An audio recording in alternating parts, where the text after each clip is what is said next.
Pisces, this is your week ahead astrology forecast by Astrology Motivation. In these weekly videos, I review the major planetary aspects and transits and how they're going to impact or aspect your natal sun. All you need to know to understand this information is your birth date. Everything else I translate for you. We're going to start off really broad with the big stuff, the charts for the week.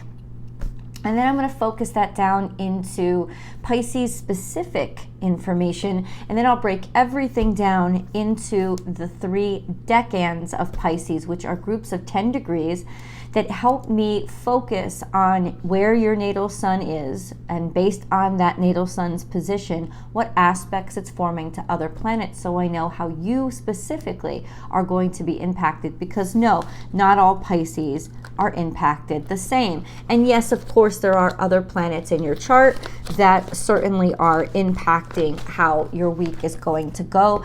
I choose to analyze the aspects to the sun simply because the sun touches upon everything in your consciousness. So it's sort of the broad strokes of your life.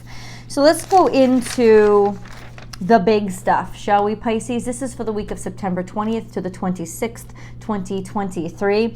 The biggest stuff is our season changes. We have the autumnal equinox on the 23rd, and we officially enter into fall.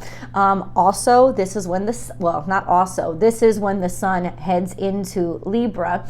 It's early in the morning for most of the continental U.S. California, Alaska, and Hawaii, it will be definitely on the 22nd of September, but late at night. It's really interesting, I think. It's just really interesting how different everything feels in just a couple of weeks. You know, the fall is very different from the summertime. The summer is so much about activity and power and interaction and being social. And the fall, you can feel the calming. You can feel the cooling. You know, even in Texas, I can feel the cooling, and it's still 90 degrees every day, which is cool compared to where we were. But you could feel the restfulness starting to set in. You can feel the needing to be home starting to nestle in, the coziness starting to come in. It's just so beautiful how, whether or not we like it, we are still very much connected to our earth, which is what we should be, and we need to encourage. So Libra season begins. Wish your Libra friends happy birthdays. Please remember to do so. Starts on the 23rd this year. We also have some interesting interactions, though, going on beyond that. One is Mars. No, let's talk about the sun, because we were talking about the sun. So the sun goes into Libra. It's also all week long in opposition to Neptune, which it was last week too. This week ends that opposition on the 26th. The sun is going to finally move past a strong opposition to Neptune. Opposition to Neptune is very deceptive. It's easily deceived. So the light and the sun is easily deceived. It's easily distracted.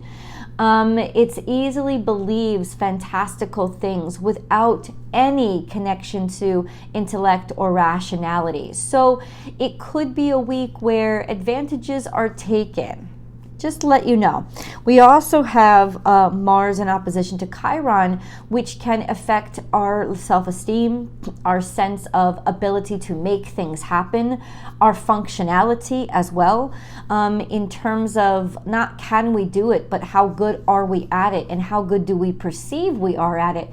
This is a very discouraging energy, especially since Chiron is still in a semi-square to Saturn, and for most of this week Mars says equiquadrate to Saturn. Now the semi-square and the sesosquare is what I break it down to, they're minor aspects, but I think because they're adding up and they're involving the same planets, especially Mars and Saturn, they're two malefics, and anytime those energies rub in a difficult aspect, there is tremendous like there's tremendous tension at the very least.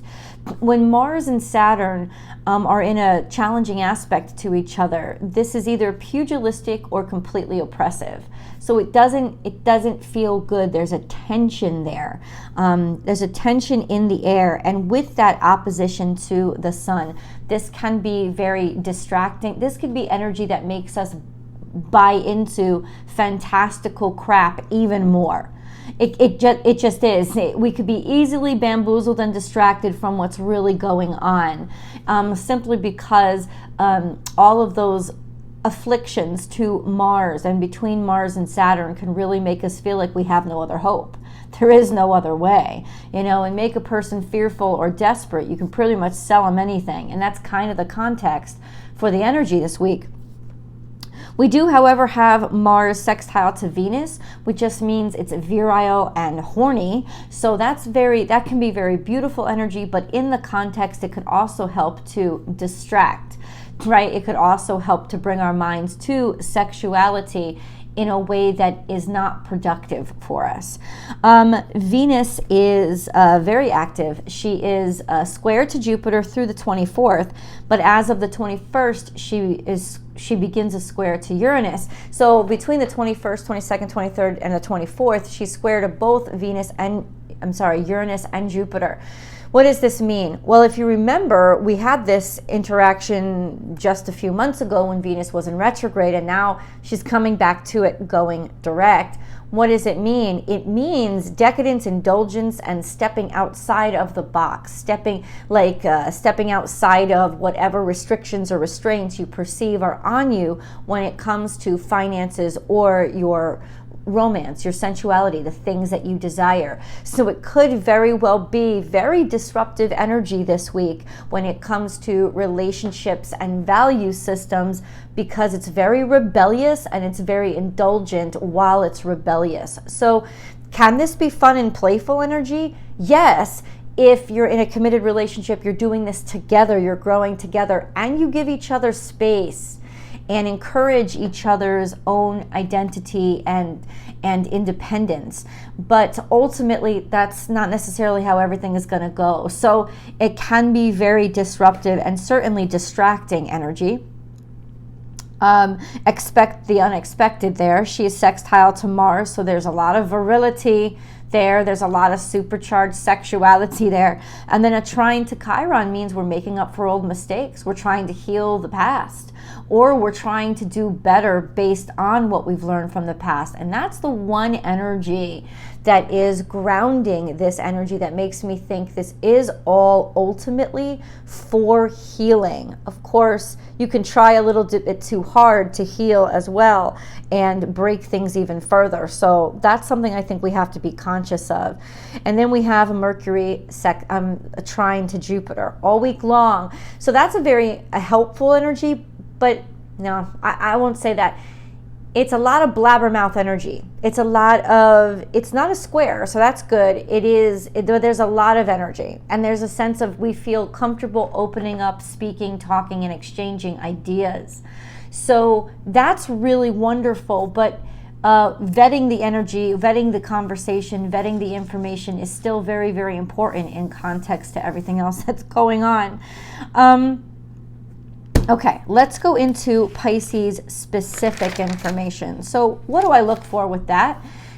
You guys pretty much know already. Pisces is, I look for what's going on in Pisces, and then I look for what's going on with Pisces ruling dignitary. Now, for me, my perspective, Pisces has two ruling dignitaries. It has its modern and current ruler, which is Neptune, but it also has the rulership of Jupiter, which is its traditional ruler, and certainly has not stopped impacting Pisces. The only other sign in the zodiac that likes to travel as much as Pisceans, that needs to travel and travels as much, is Sagittarius, because they are ruled only by Jupiter. So, there's still this impact on a Pisces nature. So we're going to look at Jupiter too. In Pisces, you have Saturn that's still in retrograde. It's going to retrograde from 2 degrees to 1 degree. So it's conjuncting those Pisceans in the first decan, which I talked about early on when Saturn moved into Pisces this year. it's going to be with you for this whole year. Since it stays in each sign about 2.8 years, there is pretty much almost for a year each decan is going to get Saturn. Then we have Neptune at 26 degrees, holding strong at 26 degrees. So it'll still be conjunct your natal suns in the third decan of Pisces. That's going to stay with you a heck of a lot longer. Saturn moves much faster than Neptune. So let's go on with Jupiter. So Jupiter is in Taurus, moving retrograde from 15 to 14 degrees. So it's in the second decan of Taurus, putting it into a natural sextile with those of you in the second decan of Pisces. But we'll get into that. Jupiter is trine to Mercury and square to Venus through the 24th. So there can be a lot of big talk, but that's overindulgent. That's decadent and indulgent and not necessarily quality, just this sumptuous, sensuous, like I'm doing it for the joy of just speaking and maybe even getting attention, because that's Venus too, right? And then we have Neptune, which is at 26 degrees Pisces in its domicile. And Neptune is, of course, still in that long-term sextile to Pluto and sextile to Uranus. So this Neptunian energy, this nebulous, the never existed before, the dark and undefined mysterious, is working with the planet of permanent and metamorphic change and the planet of innovative and rebellious change. And that's gonna be a functionality for the next couple of years with the way these planets are moving. So there's global change that's coming in surprising ways. So we know that about Neptune. This week, Neptune is still in opposition to the sun. So how is it going to impact our daily lives? Distraction, right? Like sleight of hand, serving up fantastical things in a way that we would believe them. So it's definitely good in that climate to think twice when you hear something, especially if your gut, because remember, Neptune is really connected to your psyche. It's connected to those parts of you that are not rational. So ultimately, if you get this drop in your gut, like this feeling of, if you don't know how to explain it, trust that feeling and definitely then use your rationale to look into something deeper, because that's the one thing with even Neptune opposite the sun. It's not about what you see. It's about what you understand. And I mean, definitely look twice, think twice, and ask for a second opinion is all I'm trying to say. Let's go into the three decans of Pisces, shall we? If you know that your natal sun is between 0 and 9 degrees Pisces, your natal sun is in the first 10 degrees of Pisces. You're Pisces 1. This correlates to Piscean birthdays in February. Basically February maybe 19th, 20th through the 28th, 29th, depending on when February ended that year. Your natal suns are conjunct to Saturn, and you also Sesic quadrate to Mars. This is pretty contentious energy.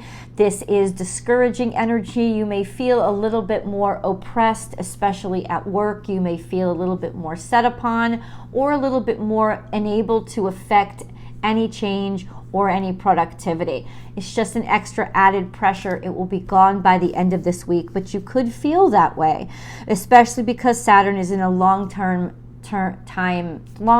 semi-square to Chiron, which is very discouraging. Am I ever going to be good enough kind of energy, which could make you do some deep soul searching as well, but ultimately it can be very discouraging, especially when Mars, an inner planet that affects how we feel in our practical everyday world, is interacting with it. This could just cause issues at work, issues with progress, extra frustration.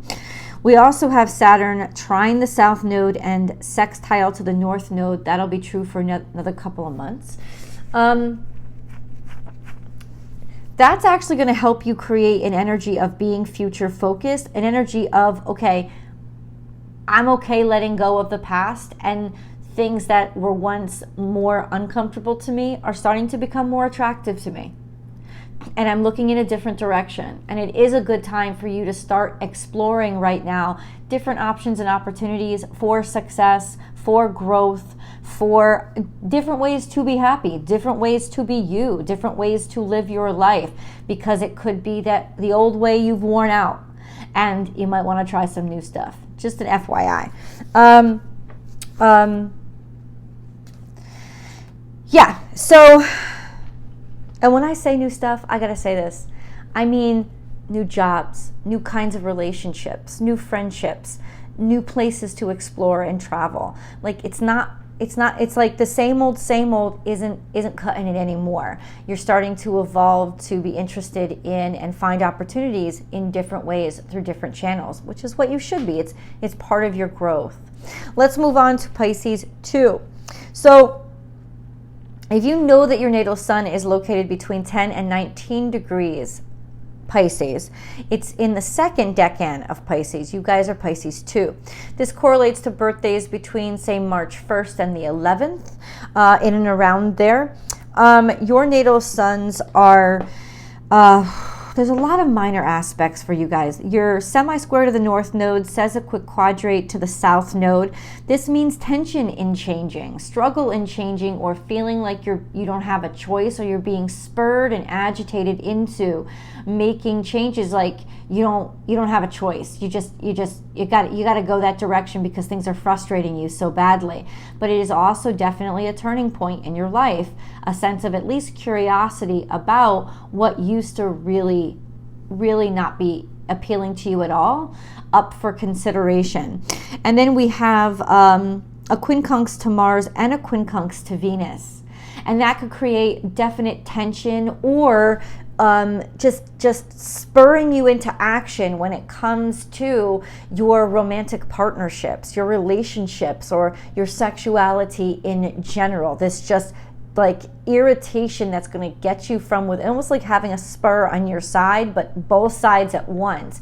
And think of what that does to a horse. It may be an agitation, but it motivates it to push forward, which is what's happening when your Venus and Mars energy.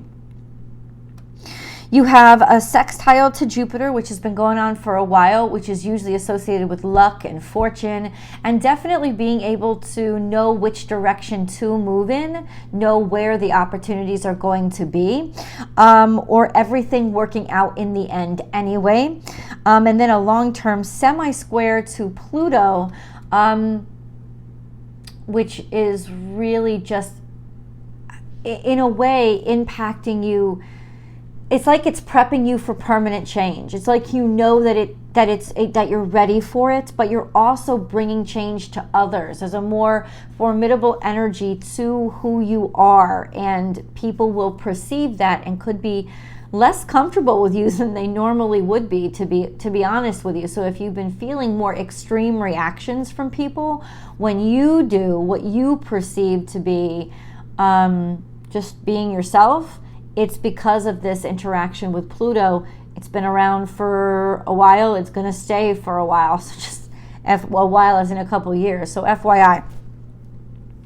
But this week, what you'll majorly feel the impact on is that Mars-Venus energy, as well as this opposition to Mercury. Your natal suns are in opposition to Mercury this week. Yep. And that's tough. It's almost like your own mini Mercury retrograde, this sense of really getting mixed messages, or, like crisscrossed, the information crossed, things kind of shorting out, or you can notice you're not interacting with technology as fluently as possible. This is not a good time to have important conversations. It's not a great time, just agitating, irritating, won't let you alone, almost relentless. Why is all this crap happening day after day? It's because of your natal sun's in opposition to Mercury. So take a deep breath, self-care, and don't sign any important paperwork this week. That is not a good thing. Don't take any important tests this week. If you have important interviews, if you can reschedule them for next week or after the 26th. Important. Okay, let's go into, you guys are having a frustrating week. I will say that. And then we have the Pisces 3s. So let's go into Pisces 3s. If you know that your natal sun is between 20 and 29 degrees Pisces, it's in the third decan of Pisces. You guys are Pisces 3s. This correlates to birthdays between March 12th and the 22nd. Your natal suns are the ones that are conjunct to Neptune. So especially when with this opposition to the sun, it is going to be super, super distracting. Brain fog, dream time for you guys. For you guys especially, this could be very draining. It could make you more tired. Give yourself the rest. Give yourself the rest and self-care. And anything, especially with your health that you may feel is coming up, get expert advice. I don't want you to jump to conclusions with anything this week. And then we have that sextile to Pluto and sextile to Uranus, which is going to keep you open and expanding and want change, look for change, see it in a positive way, and in some ways actually contribute to the change itself, like be the game changer in the room. That's overall over the next couple of years, but for this week, it is definitely self-care. If you feel more tired and you're dreaming more, journal it. Like use it productively, 100%, to kind of analyze and understand yourself a little bit better. But ultimately asking for second opinions and really trying to be to dig into the facts is really important for you this week. Anyway, you let me know in the comments below how this information has impacted you, how you've been impacted by this energy this week. Please remember to like this video if you like this video, and don't forget to share it with people that you think would enjoy it too. Before you log off, please subscribe to the channel, and then come on over to Born Without Boundaries Tarot or Born Without Boundaries Pisces Tarot for your week ahead tarot card reading. I love you guys, and I'll see you in the videos. Bye, Pisces.